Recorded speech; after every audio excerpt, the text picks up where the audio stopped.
myself, Jake Hari, and Adam Scher. We've got a 4-game early slate. We've got a 7-game main slate.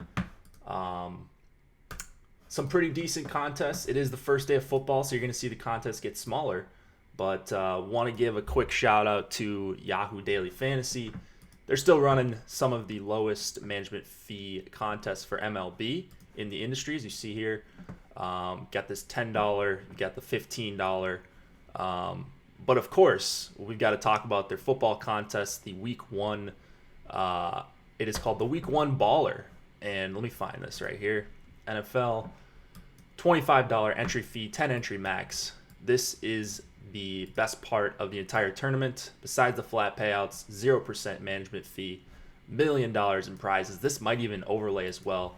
So that's going to be a tournament I'm going to be playing. Adam, how are you doing this morning? Doing good. Ready for Overslept football? a little bit, but what'd you say? Ready for football? Yeah, really excited for football. The Yahoo tournament looks great. There's a lot of really good Week 1 tournaments that I'm excited about. Yeah, I mean, anything that says, management fee free, rake free, whatever it is, those should be the tournaments you should be getting in first. Not saying you can't play the big tournaments on the other sites, but if you're trying to make profit at this and not just have the $1 million sweat, I think Yahoo is a great place to start. And you're not going to find flatter payout structures, and you can't beat management fee free. So let's talk about this 4-game early first. We'll go through. I think there's a couple lineups already rolling in. 4 games. We do have ownership, so let me pull that up and take a look and see where the chalk is at on this early slate. Like I mentioned, 4 games. We've got, I think one of your favorite guys at 10K flat. So that's going to be the first game we talk about, just taking a look at ownership. And he is the highest owned guy right now on the slate. Him and Matt Boyd pushing 40% over on DraftKings. On FanDuel, it looks like Boyd is the chalkier option over there. Actually, Gray just above 20% on FanDuel. But nothing looking too crazy. Are you going to play this 4-game early? Yeah, I'm gonna play it. I have a suite at the Orioles game tonight, so I'm gonna end up missing tonight's slate. So Okay. I'll play this one. Nice little humble brag there. Did you win that through DK? They just offered They it to asked me. you, I yeah. didn't. Yeah. Nice. Well, cool. All right, so the 4-game early slate is your main slate then for today. That means you're not going to get any showdown football lineups in tonight? No, Unfortunate, yeah. no. Football doesn't start for me till Sunday. All right, fair enough. I'll be grinding that showdown. So let's get into it. We've got the Phillies and the Cincinnati Reds. Jason Vargas going up against Sonny Gray. Vargas is at 6,200, Gray at 10K flat over on DraftKings. On FanDuel, we got these guys, Gray 10.8, Vargas still 6,200 over there, and then Yahoo $32 for Gray, 49 for Sonny Gray. Is this an appealing spot for Gray in your opinion? Yeah, I think it's a pretty decent spot. It's not like the Phillies are terrible, but it's not a great team either. The bottom of the order isn't the best, and Gray's just really good. Close to a 29% strikeout percentage, ground ball percentage well over 50%. So that's something that's appealing to me, just because obviously at his price tag, you need him to be striking guys out to be happy with the result. But he does have really good strikeout numbers. It's just unusual to find a pitcher with the strikeout numbers he has that also does such a good job of getting favorable outcomes when the ball's put in play. Normally when the ball's put in play against strikeout pitchers, a lot of the time it's in the air and it's hit hard because it means they made a mistake. But in his case, he does a really good job of keeping it on the ground. So it just helps to limit home runs, obviously. And it makes it so it's less likely that because he does have a relatively high walk percentage. So if he was someone that gave up home runs, you would see a lot more starts where he makes one mistake and loses 6 points and doesn't have a very good game, but doesn't really have that issue. So he's just someone that I really like for multiple reasons. Yeah, I love Sonny here. You're seeing a 4.3 implied total in Great American. Can't really beat it there. And I think you're going to be able to afford him. There's no Coors in this early slate. There's not even an expensive stack that I'm seeing. I mean, maybe Cleveland, 2 guys over 5K. But on the 2 pitcher sites, I think Gray is going to make for a really awesome option on the early slate if you're playing the all day over on Yahoo. Any interest in Vargas going the other way or Cincinnati bats? I have some interest in Cincinnati bats. Vargas, for whatever reason, seems to always have decent starts, but I think that God, is Michael Lorenzen really starting at not pitcher? Are you serious? I I didn't even notice that. I just assumed. Wow. Okay. I just assumed that that was a guy that this site doesn't have in their player pool or something. But yeah, I mean, it is looks. that the actual lineup? Let me double check this. I'm looking at a different site now. Yeah. Uh, baseball lineups. It's got to be. I mean, they usually don't make mistakes like that, do they? No, he's starting. I'm thinking at two spots. Okay, so I don't think he can accrue batting points though. no, but like I was gonna say that it's a little bit of a watered down lineup for the Reds, and then I saw that they are intentionally starting a pitcher. Uh, I know he's a good hitter, but that yeah, okay, that's something I'd never seen before. Nearby. So yeah, it's not the best lineup, but you do have Suarez, Aquino, Irvin, Iglesias. You know, two through five. Some guys that can put the ball in play, have some power. Yeah, That's really rattling you. The Lorenzen batting seventh. yeah. I mean, I don't know how to handle it because like good hitting pitchers are still not good hitters. Exactly. Like he's good. He's awesome for a pitcher, but for a hitter, I mean, at best he's probably a slightly below the average hitter. I mean, Right. who knows? But yeah, that is weird to see. I like Suarez, Aquino. All these righties I think make for decent plays for the Reds. They would probably be one of my higher exposed teams on this slate. They might come in a little bit over owned on the top stack tool, but nothing I can't get by. Anyone you want to mention for the Phillies before we move it on? I don't think so. Not individually. Like obviously, if you want to stack against a popular pitcher in Great American Ballpark on a 4-game slate, feel free. But there's no one that stands out individually. Agreed. White Sox and the Cleveland Indians. Reynaldo Lopez going up against Zach Plesac. $5,700 for Lopez. $8,100 for Plesac. I would imagine Plesac's getting a bunch of ownership. Let's see here. He is the third highest owned player on DraftKings behind Boyd and Gray. 35% ownership. Is that too much, too little? What do you think of the spot here against the White Sox? I think that's another bad lineup.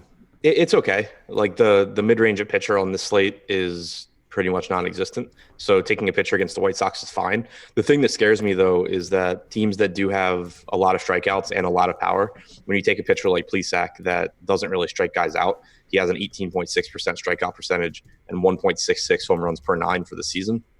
It just makes it a really scary spot because, the guys like Anderson, Jimenez, Moncada, Castillo, they can do a lot of damage, and it's more of an issue of just hitting the ball. And Plesac will let them do that. But I do think that the lack of other mid-range arms makes Plesac pretty appealing. No Jose Abreu in the lineup also is appealing. Yeah, for sure. 8,100 for a righty going up against the White Sox on a shorter slate. I think it's understandable why he's getting that ownership. I would still be looking to go the other way with Moncada and maybe Eloy Jimenez and guys like that. I don't know that I would get to 35% ownership on DraftKings. On Yahoo, he is $34. That's a nice price over there, especially when you look at the relative pricing around him of Lopez at 30, Webb at 31, and then the only guy in his range, only two other guys in his range are Vargas and Sparkman. Where do the Indians rank as far as your top stacks if you haven't crunched yet? I mean, that's understandable, but where do they look like the best stack on this slate?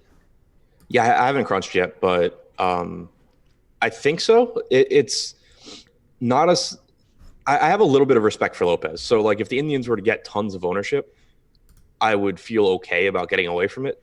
But I do think it's a really dangerous spot for Lopez. He struggles to strike out lefties, and he's going to have to deal with Lindor, Santana, Kipnis, probably Jake Bowers, and then just good right-handed hitters with Puig and Reyes and Mercado. So just a really, really dangerous lineup for him. So I do like the Indians a lot. I would say that ignoring ownership, they're my top stack. Yeah, I think that's where I'm at as well. Ignoring ownership, highest implied total on the slate. Alex's totals aren't out. I would expect them to have the highest total and his as well. Going up against Lopez, hard to get away from like Lindor and Santana, Puig at 43, Kipnis at 43. Just a really nice lineup for Cleveland, who've kind of turned it around in the second half of the season. Anything else you want to mention in this game before we move on? Do you have any interest in playing Lopez, or is it just going to be an ownership pivot if Cleveland is super chalky? It would be more of an ownership pivot. Like I think that he's one of the best point per dollar options because, like I said, the mid range is pretty much dead. The value pitcher is Glen Sparkman, who is Glen Sparkman. So you at least get some strikeout upside with Lopez, and the Indians are a little bit more righty heavy than they have been for a lot of the seasons since Ramirez is sidelined and they brought in Reyes. But it's still obviously a really tough matchup. It's just if you're with it being a 4-game slate, leverage I think does impact it a bit more. Like on bigger slates, you can just say, okay, I'll not have the Indians and assume they won't be the highest scoring team. With 8 teams on the slate, you really can help your case by just having the pitcher against them too. Fair enough. Let's go. On a side note, I pulled up Michael Lorenzen's numbers. 65 major league plate appearances since 2017, 143 WRC plus and a 333 ISO. Wow. I mean, 65 plate appearances. Yeah, right. But still pretty solid. Yeah, that's pretty good. I'm surprised. I wonder what he's actually going to be like if they do this every once in a while. If we get a bigger sample on him, obviously he's not going to have a 143 WRC plus, but yeah, like can he be around a league average hitter? I wonder. Yeah, I mean, it's obviously possible. Like you have Ohtani, you have Brendan McKay. It's just weird to see it with someone who didn't come up as that. Yeah, like all of a sudden just turning into a hitter. He's been in the league for a number of years as well. So weird stuff there. But I don't think you can play Michael Lorenzen. You guys are going to have to check with the sites, maybe email them and see if his points are going to count because he would be in a pitcher spot, at least what I'm looking at. And I don't think you can get hitting points from pitcher spots, but something to keep an eye on in the future. All right, let's go to the Giants and the Cardinals. We've got Logan Webb going up against Dakota Hudson. 3.7 implied total here for the Giants, 4.9 for the Cardinals. Got a decent total for the Cardinals, but this is probably my the least interesting game to me on this early slate. Do you have anything you love here? Not really. Like I think Logan Webb's decent. I think Dakota Hudson's decent at getting outs, not at picking up fantasy points. But nothing that really stands out in this one. Which maybe means ownership stays away, and it's a 4-game slate, so it's really important. But on the surface, I don't really see anything. Right. It's like both of these guys on DraftKings are getting around 20% ownership. I think both of them are a little bit expensive as well, especially Hudson. He's 9,200 on FanDuel when you've got Gray at 10.8 and Boyd at 97. So he would be almost completely off the table for me there. Webb in sort of this mid-tier, but it's not a great spot with a 5 implied total against. Still a bunch of righties for the Cardinals. I don't know that I love the Cardinals stack either. So this is probably going to be the game I have the least interest in. Maybe some Cardinals 2-mans or something like that, but I don't really want to go against Hudson here. I don't know, man. I'm looking for anything to like in this game, and I can't really find anything. I could see getting to some left-handed power from the Giants. So getting to like Yastrzemski, Belt, Vogt, Dickerson, Crawford's really cheap. Hudson has been much better against righties than lefties this year. He doesn't have a high strikeout percentage against anyone, 18.7% to righties, 17 to lefties, but he has allowed a 381 expected WOBA and a 181 expected ISO to lefties compared to 304 and 122 respectively to righties. So I do think that getting these lefties outside of San Francisco it's a decent spot. I wouldn't want to go there if they're getting ownership. It is only a 3.7 implied run total, but they are guys that could kind of hit. I mean, they do have power, and they're the kind of guys that could kind of go under the radar. Yeah, not a bad call there. I mean, Yastrzemski's the only one. He's getting mid-teens in ownership. I'm not seeing a bunch of other Giants getting some ownership. I mean, Voit, any cheap catcher.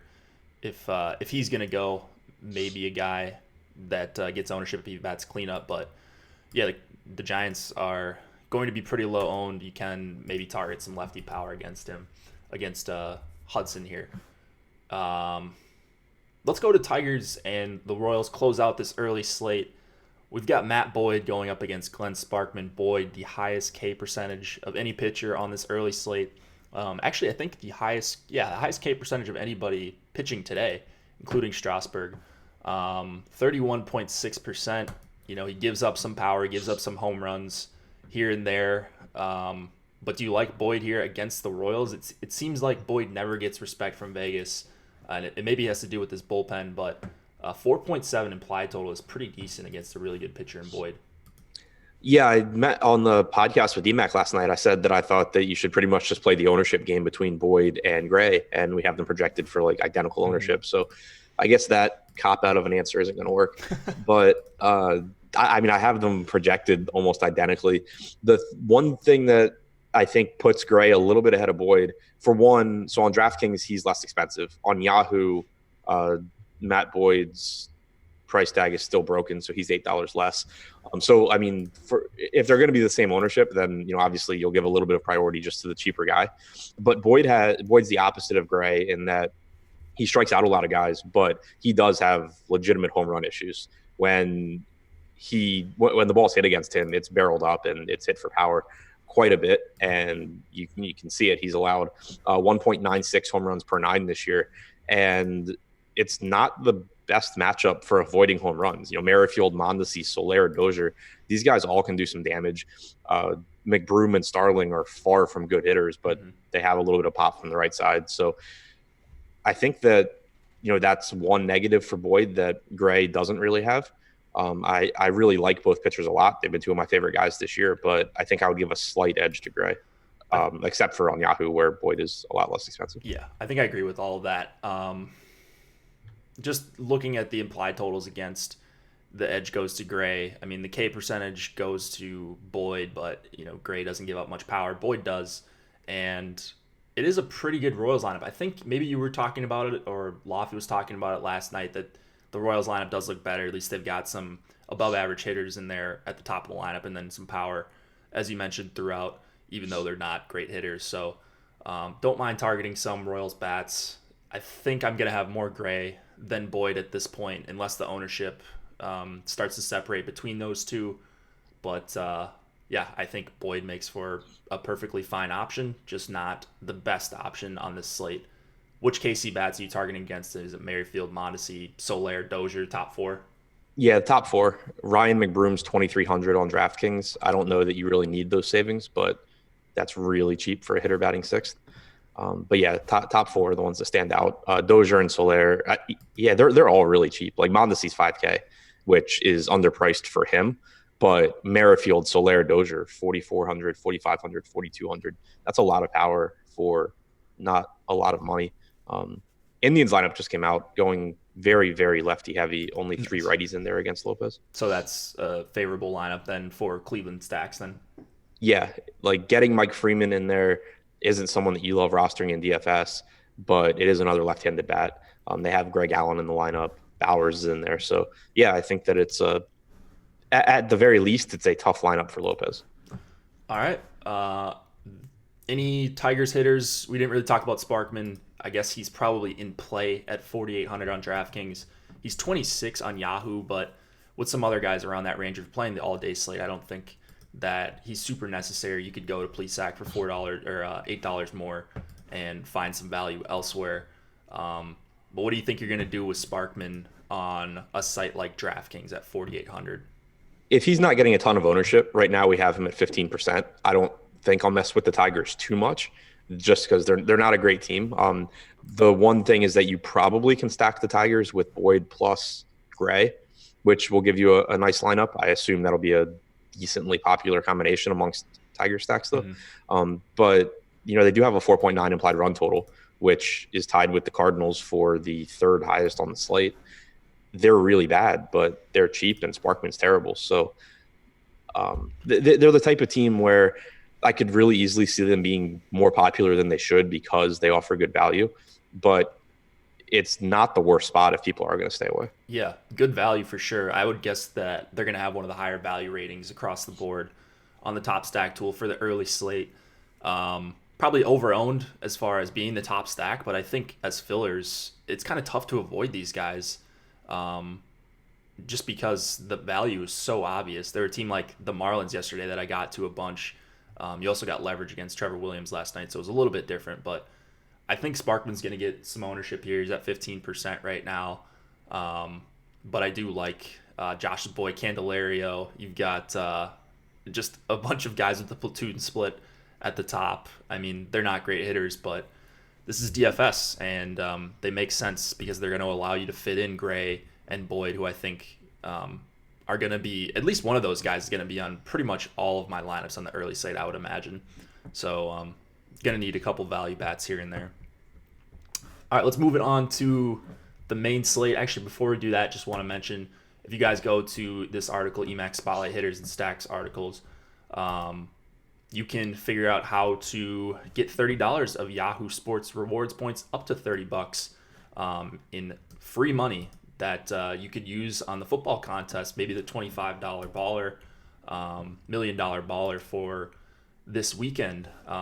So you're going to want to go on this article, go down to this section, maybe click the link, I don't know, and then use the promo code and get your free money on Yahoo. All right, let's go to Texas and Baltimore opening up this 7-game main slate. We've got Colby Allard going up against John Means.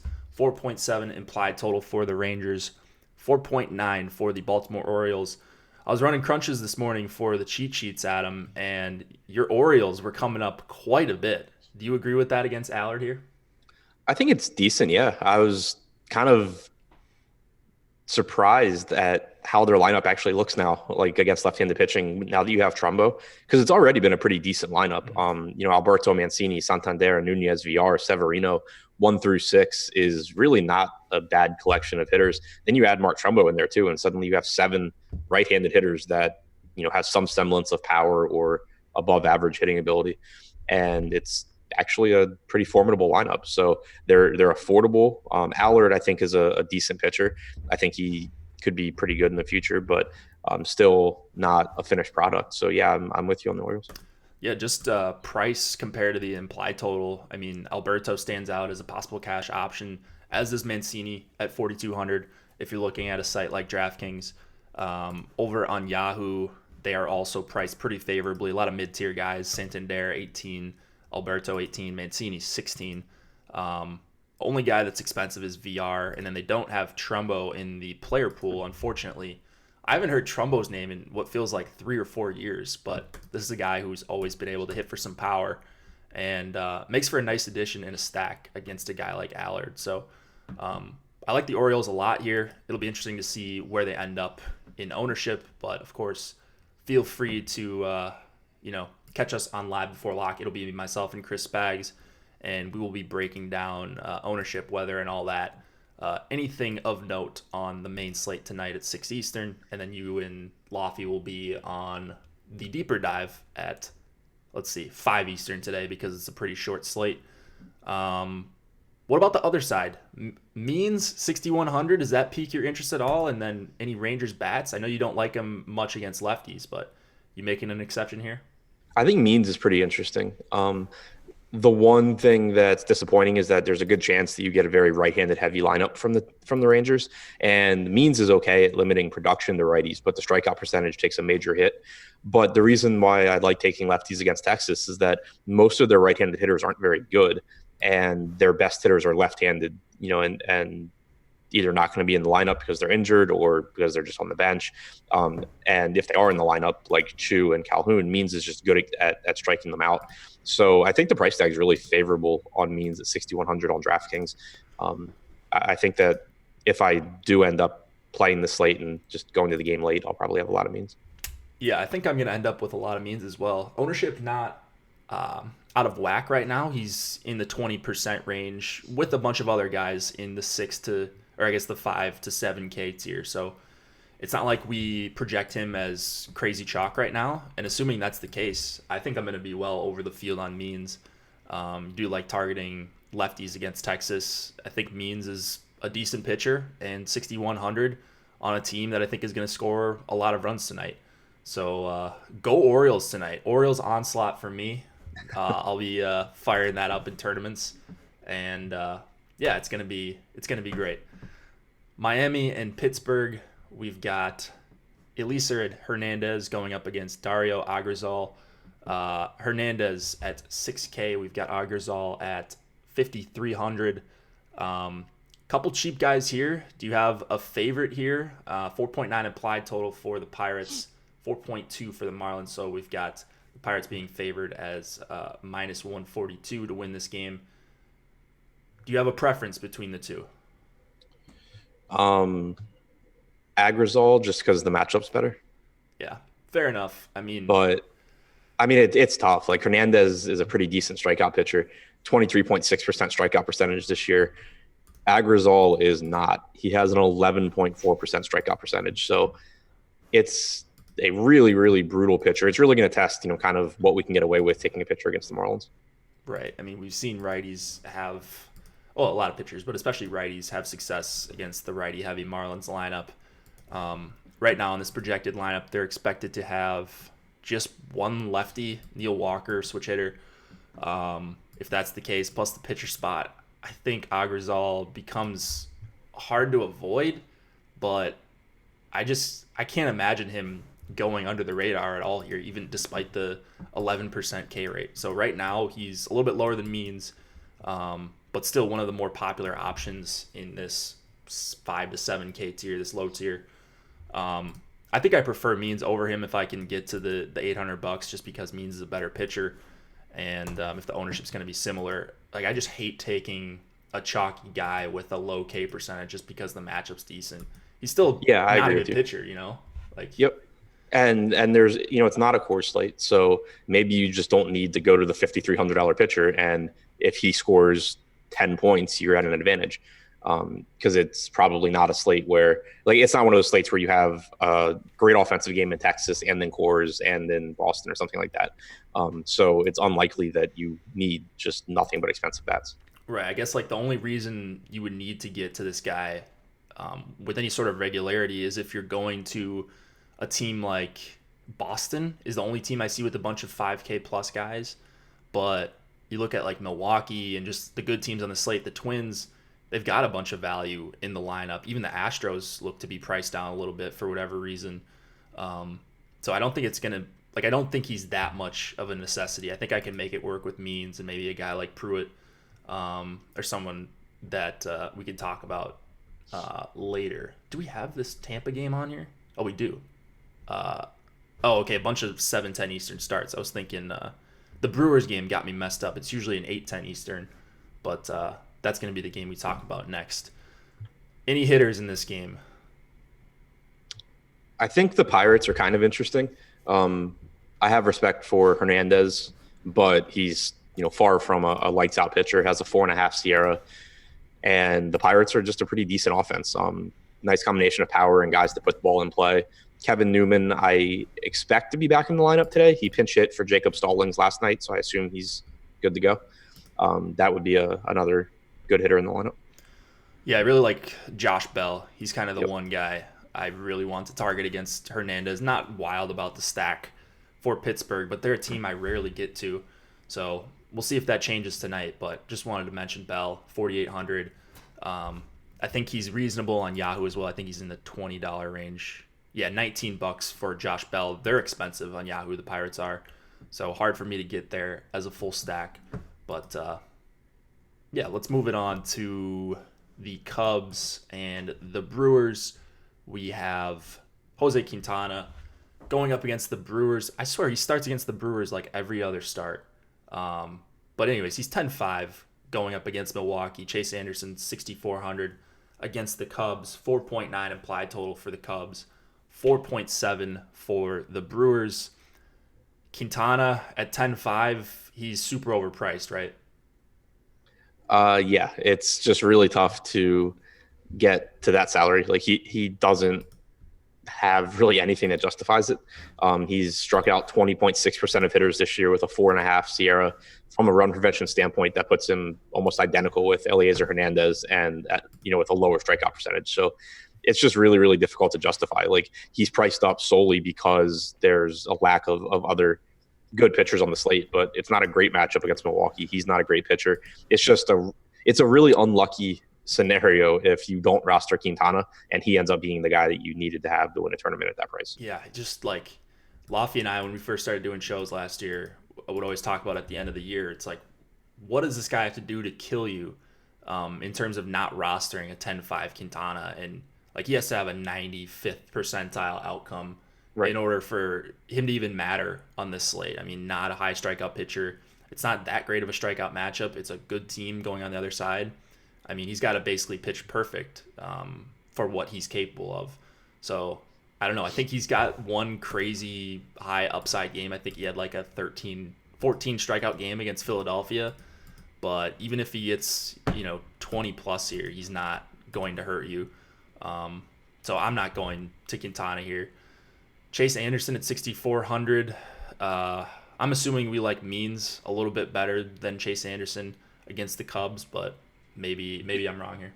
Yeah, I do, but this is a lineup that I think it's really important to keep an eye on because it looks like Chris Bryant and Javi Baez are both questionable. And Anderson really struggles with right-handed power, does a much better job against lefties. And if you get this lineup without Bryant and without Baez, not only are you going to be missing two of the best hitters, but they're probably going to be replaced with either well below average righties or with a lefty. So that's something to keep an eye on. But if we assume Bryant and Baez are in the lineup, it's just a really scary spot for him having to deal with Castellanos, Bryant, Baez, Contreras. And then it's not like Rizzo or Schwarber are easy outs either. Yeah, it's gonna be one we're not gonna know what to do with Anderson fully. His projection could jump around, as soon as we see this Cubs lineup out, whether it's fully healthy or one of the two guys is missing or both. He could all of a sudden shoot up and become much better value. So he's gonna be a good value at 6,400, as most pitchers are that aren't massive underdogs. It's basically a pick 'em here. So Anderson gonna be in play for me, but it would take a really bad Cubs lineup or an injured Cubs lineup for me to want to play a bunch of Anderson. I think I still prefer Means at this point. Bats against Quintana? Ryan Braun's 3,900. That is kind of a misprice. Hernan Perez 2,700. If he's hitting toward the top of the lineup, is a nice value. There's some really cheap bats in this lineup. I don't love targeting Quintana, but he's not a great pitcher. He's allowed about a home run per 9 this year.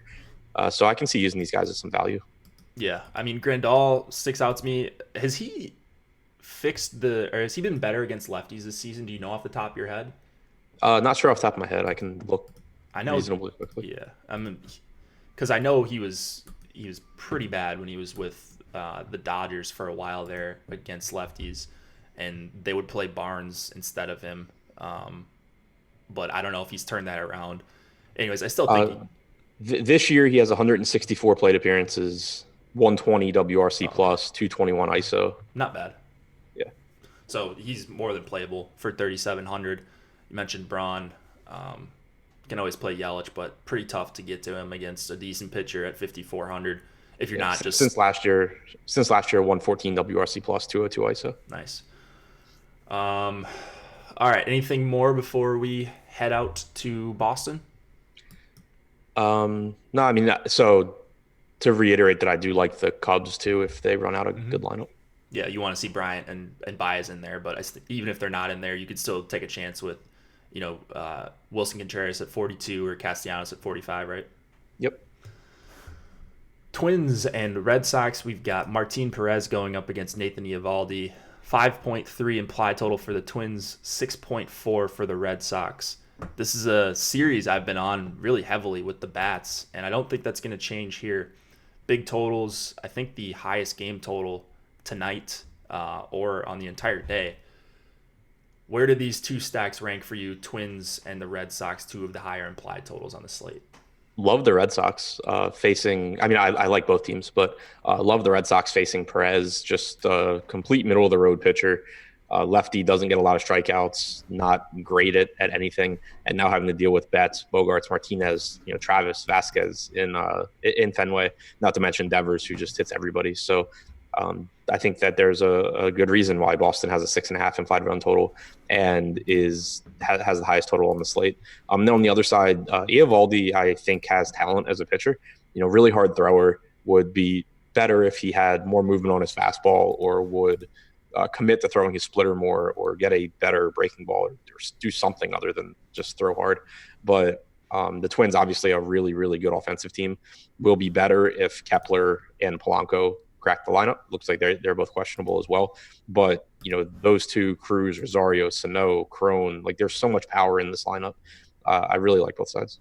Yeah, I absolutely love this game. Boston, probably my top stack, if not their number 2 right now. The Twins are going to be a team I get to, but not as much as probably Houston or, Boston on the other side, and maybe a few other teams. So Twins actually aren't as cheap as I thought. So they're going to be, both of these teams are going to be anti-optimizer, because you're seeing a bunch of 5K guys on the Boston side. And really the only obvious value is Leon. And then on the Twins, you've got everyone is above 3,500. Everyone besides Castro is above 4K.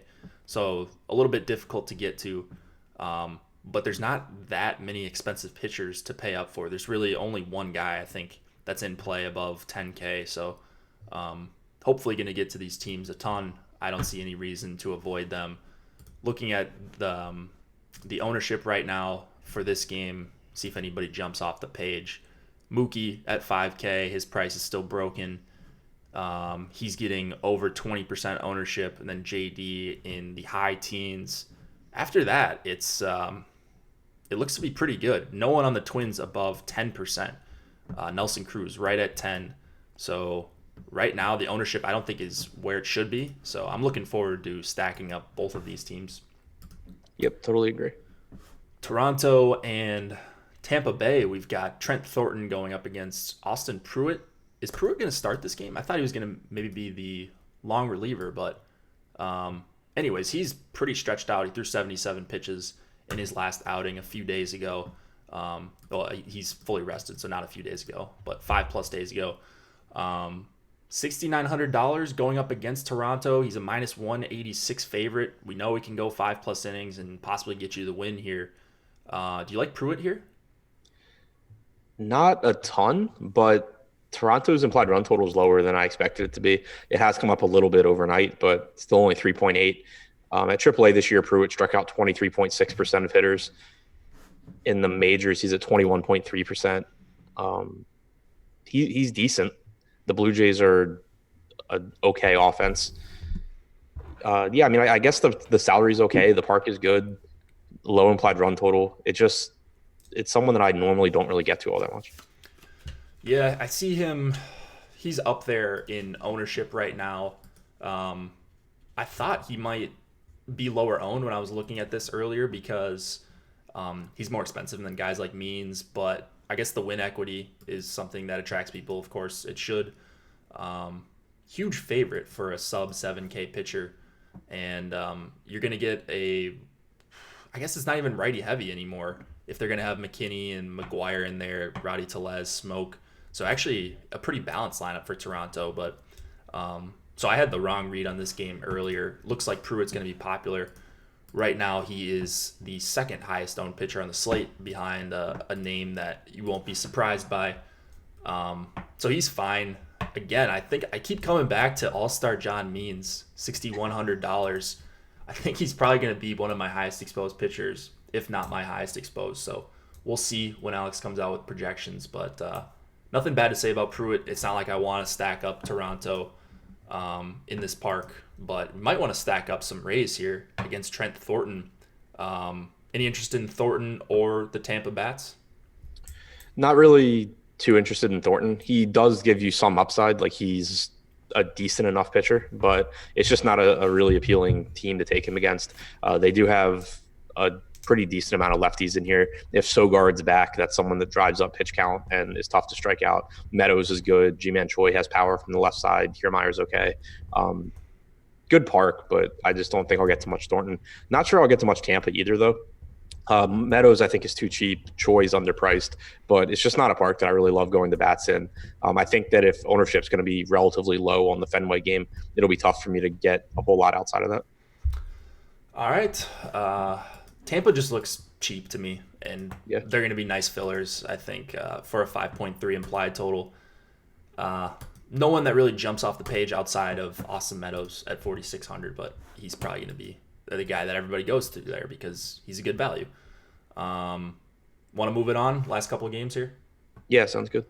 All right, Nats and Braves. We've got a 4.9 implied total for the Washington Nats. Surprisingly, a 4.7 implied total here for the Atlanta Braves against Steven Strasburg. They're a good team.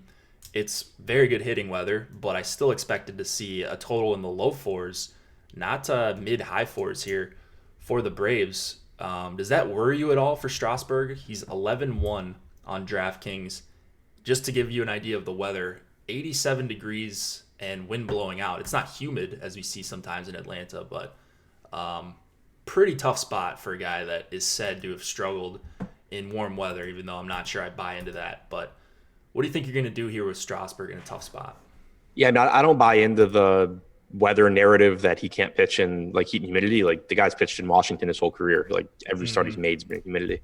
But I do think the weather is important because this time of year, it's not like, a month or two ago where every game was 95 degrees and humid. That's not the case here. It's like 70 degrees in Boston, Tampa Bay's inside, Milwaukee is either 70 degrees or inside, 75 in Baltimore. And then you get this game that's almost 90 degrees with the wind blowing out in Atlanta, facing a difficult offense. A lot of good hitters in this lineup. A lot of guys there are tough to strike out. That's a lot of things working against Strasburg, and you're not getting any sort of salary relief on his price tag. So the fact that he's really popular and not in a very good spot makes me think that I won't get to much of him because he's my top projected pitcher right now, but it's not by a wide margin at all. And if he's going to be 40+% owned, and you're going to have to allocate that much salary to him and kind of force yourself onto the same roster construction as a lot of other people, I would rather just take a chance on some of these mid-range guys, be a little bit different in that regard, get access to better bats, and hope that Strasburg just doesn't go out there and put up 30+. Yeah, I'm right there with you. I mean, I just don't see a reason to play a ton of Strasburg if he's going to be chalk like this. If he's going to be the highest owned pitcher on the slate by 15%, I mean, yeah, he's probably going to lead most projection systems in raw points, but he's not going to provide you a ton of value. It's not a super high upside spot against Atlanta, I don't think. Even though he is a great pitcher, he could certainly overcome that. But if everybody's going to be forcing him in just because they're trying to spend the salary, then I would like to pivot elsewhere in this mid tier, like you said, Adam. So I don't think I'm going to get to 41% Strasburg that we have right now on DraftKings. I think he would be a cash option for me. In fact, I think you can probably fit him in cash pretty easily because he is the highest raw point pitcher. $52 on Yahoo for Strasburg. Reasonable price. But it's not a matchup thing. It's just a pure talent play for me across the board. So what about Fried at $33 on Yahoo? He's got nearly a 5 implied total going against him here, but is this one where you're looking to bet on talent as well? I love Fried as a pitcher, just not so much on this slate. I think 33 on Yahoo is okay because it's just such a cheap price point for a good pitcher. But the matchup with the Nats is one that just really scares me, in addition to the weather. But you look at the Nats and, Zimmerman, 15.5% strikeout percentage, Rendon, 17.5%, Gomes, 21.5%, Soto, 19.3%. Turner, 13.4, Robles, 17.7. This is against left-handed pitching since the start of last year. Dozier, 20.3. It's just a ton of guys that don't strike out, and a lot of them are good hitters too. So it's a really, really scary spot for me for Fried, especially on like DraftKings where he's, priced where he should be at 8,400. Yeah, nothing that I'm seeing about Fried that makes me want to play a ton of him here. But I think right now, did you mention his ownership? I did not. Okay, let's see where he's at. I thought he was low teens. Yeah, 13% on Fried. I would guess I'm going to be over the field on that, but mostly as like an SP1 when I'm getting to Boston or Minnesota or Houston stacks. Man,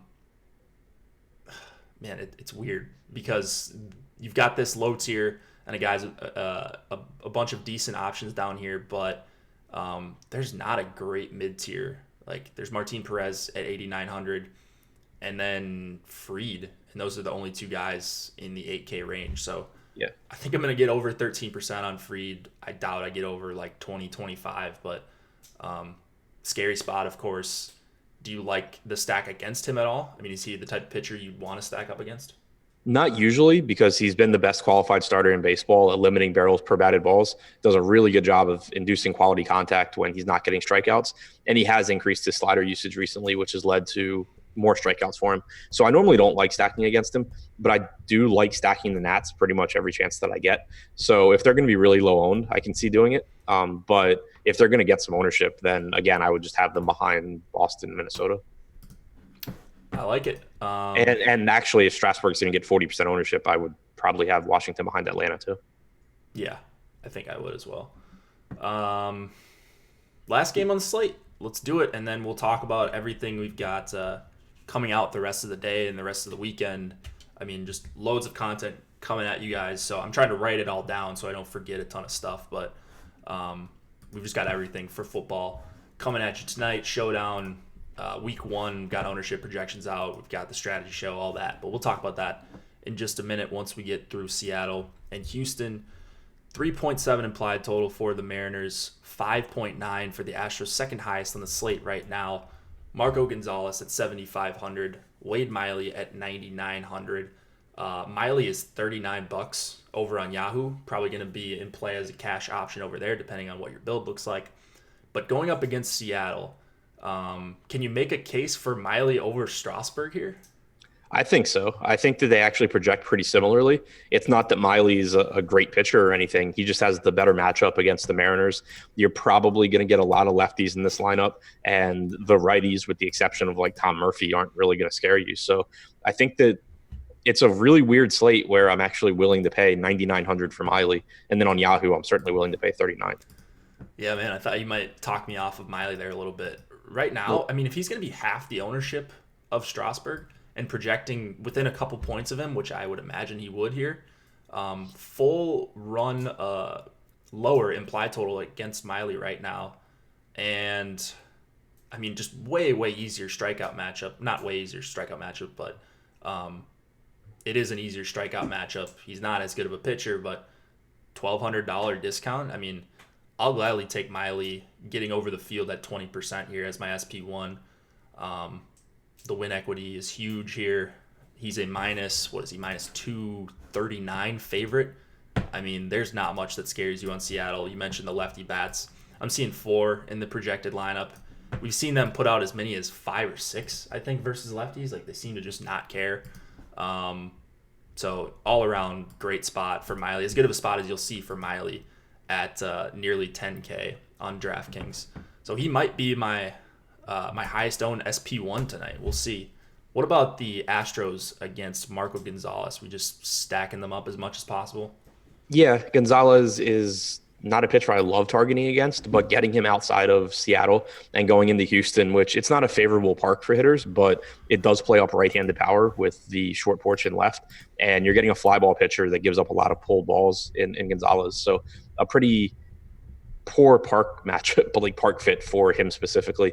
And then you're just getting all these good right-handed hitters with Altuve, possibly Springer, Bregman, Gurriel, Chirinos has power. I just think it's a good spot for Houston. Yeah, really good spot. Their pricing dropped here. Brantley, it's lefty, but he's 3,900. Altuve, 4,500. I think he's underpriced. I think Bregman's underpriced. So I think you're getting a lot of value for what you would normally see for Houston, what we've seen lately with a handful of guys like the Red Sox tonight that are 5K plus. You're not really seeing that with Houston tonight. So they look like fantastic options, really 1 through 9 at their prices. I absolutely love them. They're a top 2 stack for me right now. Might be my highest owned by the time we get to lock. Anything else in this game or anything else on this slate you want to mention before we head out of here? I don't think so. All right. So I just want to talk about quick all the plugs, as Josh would say. We've got promo code MLB Strategy, 50% off your first month of any monthly Awesemo Plus subscription.